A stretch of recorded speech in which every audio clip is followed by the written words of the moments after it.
जी अस्सलाम वालेकुम, क्या हाल है सब लोग? खैरियत से हैं? पाकिस्तान तहरीक इंसाफ के लिए एक मुश्किल तरीन मरहला था, लेकिन इसके बाद उससे भी ज़्यादा मुश्किल मुश्किल मुश्किल मुश्किल और तरीन मरहला आ रहा है। ये मुश्किल मुश्किल मुश्किल मुश्किल और तरीन मरहला कौन सा है, ये हम आपको आज के व्लॉग में बताएंगे। आज पेशावर हाई कोर्ट में पाकिस्तान तहरीक इंसाफ दरख्वास्त जमा करवा रही है। अब सवाल यह कि क्या पेशावर हाई कोर्ट से इन्हें रिलीफ मिल सकता है या नहीं मिल सकता, ये भी हम आपको आज के व्लॉग में बताएंगे। और परवेज खट्टर साहब ने ऐलान किया कि मुझे बल्ले का निशान दिया जा रहा था, लेकिन मैंने माजत कर ली। अब इनको बल्ले का निशान कौन दे रहा था, यह हम आपको आज के व्लॉग में बताएंगे।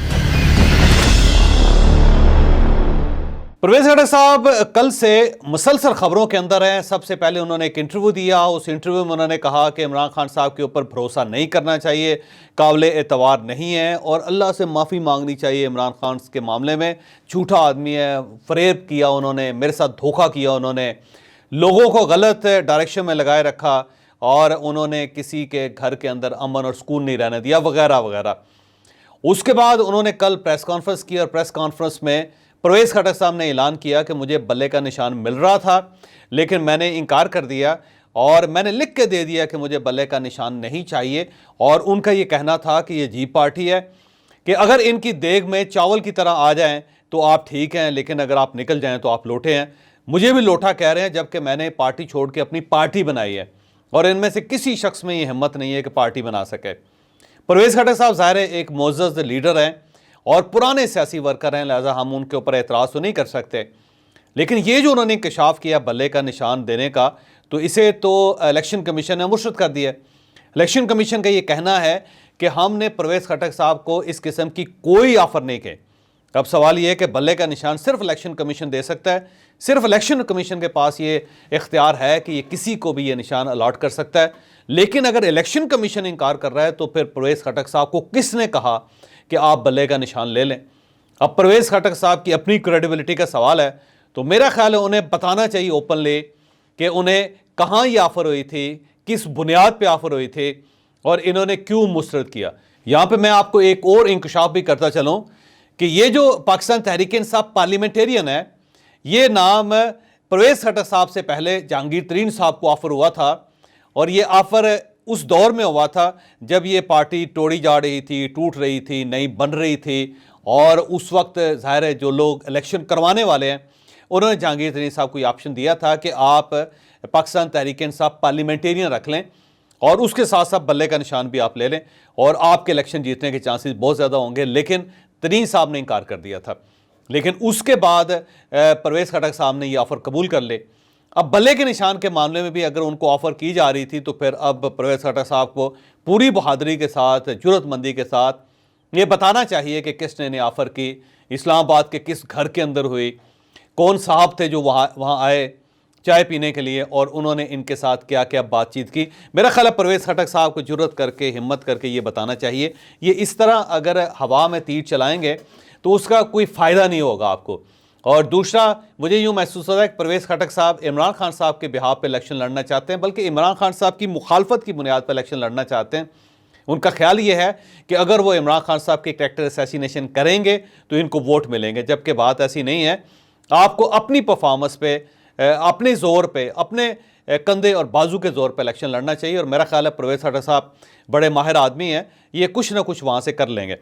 लेकिन यहाँ पे एक और चीज़ जिसका परवेज खट्टर साहब ने कल जिक्र भी किया है, वो कुछ और इशारे दे रही है। वो चीज़ ये है कि परवेज खट्टर साहब ने ये कहा कि हमारे बहुत सारे दोस्त हैं जो आज़ाद इलेक्शन लड़ रहे हैं, लेकिन उनका ये कहना है कि हम इलेक्शन जीतने के बाद आपकी पार्टी में शामिल हो जाएंगे। अब सवाल ये है कि अगर परवेज खट्टर साहब की पार्टी इतनी मजबूत है तो फिर इनके दोस्त इनका टिकट क्यों नहीं ले रहे और वो आज़ाद हैसियत से इलेक्शन लड़ के पाकिस्तान तहरीक इंसाफ पार्लियामेंटेरियन में क्यों आएंगे? ये एक सवाल है ना। इसका मतलब ये हुआ कि आपके जो अपने दोस्त हैं उनकी नज़र में भी आपकी कोई क्रेडिबिलिटी नहीं है कि वो आपका टिकट नहीं लेना चाहते और वो प्रेफर कर रहे हैं कि वो आज़ाद हैसियत से इलेक्शन लड़ें और उससे उनके जीतने के चांसेस ज़्यादा हो जाएंगे। तो फिर ये भी साबित होता है कि PTI जो है वो शायद अपनी क्रेडिबिलिटी या अपनी मार्केट वैल्यू क्रिएट नहीं कर सकी, जिसकी वजह से लोग अब इनके टिकट्स नहीं ले रहे। तो ये परवेज खट्टर साहब को इस चीज़ पे सोचना चाहिए। परवेज खट्टर साहब का मेरा ख्याल अलबिया ये है कि वो बोलते हुए सोचते नहीं हैं कि ये जो तीर मैं चला रहा हूँ ये उल्टा मेरी तरफ आ जाएगा और मुझे ही इसका नुकसान होगा। तो वो जो मसलसल बुलेट फायर कर रहे हैं या जो तीर चला रहे हैं अल्टीमेटली उनकी तरफ ही आ रहे हैं और लोग उनसे अब पूछ रहे हैं। तो एक फैक्ट मुझे ये भी महसूस होता है कि परवेज़ खटक साहब बड़े जज्बाती होकर उन्होंने पार्टी बनाई थी, लेकिन शायद पाकिस्तान तहरीक इंसाफ पार्लियामेंटेरियन खैबर पख्तूनख्वा के अंदर जगह नहीं बना पा रही, जिसकी वजह से इन्हें अब रोज़ इमरान खान साहब के खिलाफ एक प्रेस कॉन्फ्रेंस करनी पड़ रही है या इंटरव्यू देना पड़ रहा है, और उसमें वो पुराने कपड़े धोना शुरू कर दिए उन्होंने। अब इनका क्या फ़ायदा होगा मुझे तो कुछ अंदाज़ा नहीं हो रहा, लेकिन बहरहाल ये एक हकीकत मुझे नज़र आ रही है कि परवेज़ खटक साहब की पार्टी जो है वो कोई ख़ास जगह खैबर पख्तूनख्वा में नहीं बना सकी, और इसी वजह से अब वहाँ पर हालात को बहुत अच्छे या फेवरेबल नहीं है। और पाकिस्तान तहरीक इंसाफ जो असली है वो परवेज़ खटक साहब को ठीक ठाक टफ टाइम खैबर पख्तूनख्वा के अंदर देगी। अब हम दूसरी तरफ आते हैं। आज पाकिस्तान तहरीक इंसाफ पेशावर हाई कोर्ट जा रही है और वहाँ पे ये दरख्वास्त जमा करवा रही है पाकिस्तान तहरीक इंसाफ असली वाली, इमरान खान साहब वाली, कि जनाब इलेक्शन कमीशन ने हमारे इलेक्शन को कालअदम करार दे दिया, जिसके बाद बल्ले का निशान हमसे ले लिया गया है। तो ये हमारे साथ ज़्यादती है क्योंकि इलेक्शंस का दौर शुरू हो चुका है और इसमें अगर पाकिस्तान की एक बड़ी पार्टी को उसके इंतखाबी निशान से अगर महरूम कर दिया जाएगा या फिर उनके जो इलेक्शंस हैं उनको इंट्रा पार्टी इलेक्शन है उनको कालअदम करार दे दिया जाएगा, तो फिर हम इलेक्शन नहीं लड़ सकेंगे और ये लेवल प्लेइंग फील्ड नहीं है। तो उनका ये मुतालबा है कि हमें एक लेवल प्लेइंग फील्ड दे दी जाए। तो मेरा ज़ाती ख्याल ये है कि इन्हें पेशावर हाई कोर्ट से रिलीफ मिल जाएगा, और अगर ये रिलीफ मिल गया तो उसके बाद फिर पाकिस्तान तहरीक इंसाफ को बल्ला वापस मिल जाएगा। तो आज के दिन चांसेस हैं कि पाकिस्तान तहरीक इंसाफ को बल्ला वापस मिल जाए, लेकिन क्या उसके बाद इलेक्शन कमीशन इस फैसले को एक्सेप्ट कर लेगा? मेरा नहीं ख्याल कि इलेक्शन कमीशन इसे एक्सेप्ट करेगा। इलेक्शन कमीशन फौरी तौर पे सुप्रीम कोर्ट ऑफ पाकिस्तान जाएगा और सुप्रीम कोर्ट ऑफ पाकिस्तान में फिर ये केस दोबारा वहाँ पे डिस्कस होगा। और अगर काजी फायज़ इस साथ छुट्टियाँ गुजार के वापस आ गए और एक बड़ा बेंच बन गया तो फिर शायद पाकिस्तान तहरीक इंसाफ को ख़ास फ़ायदा ना हो सके। लेकिन अगर ये फौरी तौर पर वहाँ चले जाते हैं और वहाँ पर अतर मिन्नाल साहब, मंसूर अली शाह साहब और तारक मसूद साहब वहाँ पे होते हैं, तो ये जो तीनों जजेस हैं ये आइन की तरफ एक सॉफ्ट कॉर्नर रखते हैं और ये समझते हैं कि लेवल प्लेइंग फील्ड मिलनी चाहिए, तो फिर पाकिस्तान तहरीक इंसाफ को यहाँ पे फ़ायदा हो जाएगा। लेकिन अब सवाल ये कि अगर सुप्रीम कोर्ट ऑफ पाकिस्तान के 3 रुकनी बेंच ने ये फैसला कर दिया तो फिर भी क्या इलेक्शन कमीशन खामोश होकर बैठ जाएगा? नहीं, इलेक्शन कमीशन फिर नज़रसानी दरख्वास्त भी दायर करेगा और वह कहेगा कि ये एक लार्जर बेंच बनाया जाए और फिर 5 रुकनी या 7 रुकनी बेंच बनेगा, फिर भी उसके अंदर ये मामला डिस्कस होता रहेगा। तो इतनी आसानी से पाकिस्तान तहरीक इंसाफ को बल्ला वापस नहीं मिल सकता, इसके लिए एफर्ट बहुत करनी पड़ेगी और उस एफर्ट्स में सबसे बड़ा जो कंट्रीब्यूशन है वो इमरान खान साहब का है। इमरान खान साहब को अपनी जो टोन है उसे थोड़ा सा लो करना पड़ेगा। जिस तरह हाई पिच पे वो बात कर रहे हैं इसके साथ इनके मामला सुधरते हुए मुझे नज़र नहीं आ रहे। अब हम आते हैं एक मुश्किल तरीन मरहले की तरफ, बल्कि मुश्किल तरीन मरहले की तरफ, जिससे पाकिस्तान तहरीक इंसाफ को अब गुजरना पड़ रहा है। इसमें कोई शक नहीं कि पाकिस्तान तहरीक इंसाफ को कागजात नामजदगी जमा करवाने के लिए ठीक ठाक मसाइल का शिकार होना पड़ा। शाह महमूद कुरैशी साहब के सेक्रेटरी दस्तखत करवाने के लिए कागजात उनकी जेल में लेके गए तो वहाँ से कागजात उनसे छीन लिए गए। यास्मीन राशिद साहबा के खामद जो हैं वो गए RO के ऑफिस, उसे उन्हें गिरफ्तार भी कर लिया गया और उन्हें तशद्दुद का निशाना भी बनाया गया, वो ज़ख्मी भी हो गए। मोनस इलाही साहब की जो वालदा हैं वो कागजात जमा करवाने के लिए गई थी, और ये जो मोनस इलाही साहब की वालदा हैं ये परवेज़ इलाही साहब की ज़ाहिर बेगम है, और ये सिर्फ उनकी बेगम नहीं है बल्कि चौधरी शुजात हुसैन साहब की वो अमशीरा है। तो चौधरी शुजात हुसैन साहब की अमशीरा, चौधरी परवेज़ इलाही साहब की बेगम और मोनस इलाही साहब की वालदा, ये एक ही खातून है। जब ये कागजात जमा करवाने के लिए गई तो वहाँ से एक आदमी ने ज़बरदस्ती उनसे कागजात छीनने की कोशिश की। ये एक फुटेज है जो मसल से चले। ये एक इंतहाई अफसोसनाक सूरत है। फिर जो कवरिंग उम्मीदवार थे उनको मारा पीटा भी गया और गिरफ्तार भी किया गया। फिर पंजाब के पार्टी के एडिशनल सेक्रेटरी जनरल हैं अजीम उल्लाह खान साहब, इनका बेटा जब अपने कागजात जमा करवाने के लिए गया तो पुलिस ने उसको रोका और उसको तशद्दुद का निशाना भी बनाया। फिर हमाद अज़हर साहब के घर पर रेड हुआ और कागजात पुलिस तलाश करती रही लेकिन उन्हें कागजात नहीं मिले। फिर हफीज़ फ़रत है, उनके वकील से कागजात छीन लिए गए, यानी उनका वकील कागजात लेके गया, उनसे भी छीन लिए गए। फिर हाफिज़ाबाद में इमरान हैदर भट्टी और शौकत भट्टी हैं, DSP ने इनसे कागज़ छीन लिए और फिर इनके घर पे छापा भी मारा और इनको गिरफ्तार भी किया। हसान नियाज़ी और सनम जावेद के पेपर्स जेल गए लेकिन इन्हें पेपर्स पे दस्तखत नहीं करने दिया गया। गुजरांवाला से चौधरी मोहम्मद अली हैं, उनके पेपर फाड़ दिए गए। असामा हमज़ा जो गुजरात से पाकिस्तान तहरीक इंसाफ के उम्मीदवार हैं, इन्हें उठा लिया गया था और बाद में अदालत के कहने पर इन्हें छोड़ा गया। जाहिद इकबाल PP 234 से इनके कागजात छीन लिए गए। NA 77 गुजरांवाला से तारक महमूद साहब के कागज़ RO ने देने से इनकार कर दिया। भावलपुर में समीला चौधरी हैं, इनके घर पर छापा मारा गया, इनका फर्नीचर तोड़ दिया गया। तलागंग से चौधरी परवेज़ लाई साहब के वकील को गिरफ्तार कर लिया गया और इसके बाद तलागंग से ही SN महमूद और बाबर गुजर को भी गिरफ्तार कर लिया गया।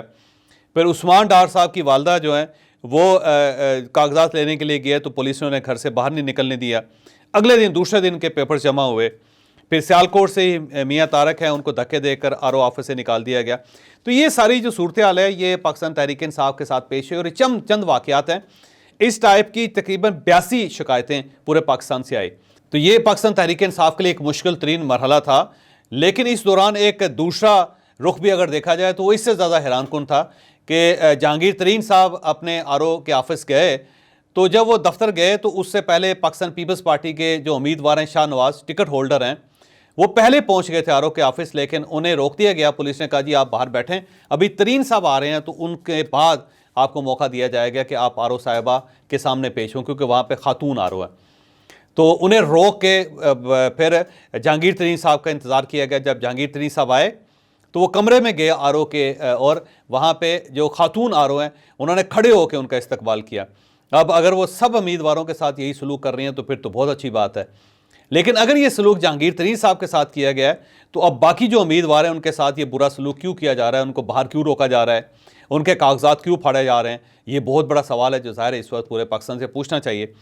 लेकिन इससे भी जो अगली चीज़ है वो इससे ज़्यादा ख़तरनाक है। वो चीज़ जो बार बार मैं कह रहा हूँ कि मुश्किल तरीन मरहला आ रहा है, वो ये है कि अब स्क्रूटनी होगी इन कागजात की, और स्क्रूटनी में RO के पास इख्तियार है कि वो किसी भी उम्मीदवार को तलब कर ले।